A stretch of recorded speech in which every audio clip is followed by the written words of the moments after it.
ইরানের president Masoud পেশেশকিয়ান বলেছেন, নিষেধাজ্ঞা প্রত্যাহার হলে তহবিল উন্মুক্ত হবে, যার মধ্যে কাতারে আটকে থাকা $12 বিলিয়ন মধ্যে $6 বিলিয়ন ইরানে ফিরে আসবে।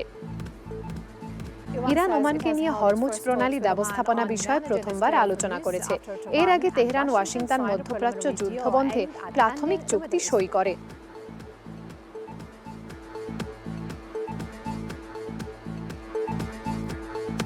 তেল মূল্য বেড়েছে কারণ যুক্তরাষ্ট্র ও ইরানের মধ্যে পাল্টাপাল্টি হামলার কয়েকদিন পর আবারও হরমুজ প্রণালী দিয়ে জাহাজ চলাচলে বিঘ্ন ঘটেছে।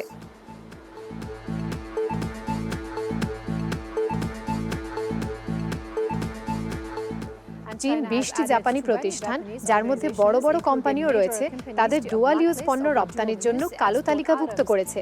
বলেছে তারা জাপানের সামরিক সক্ষমতা বৃদ্ধিতে সাহায্য করেছে।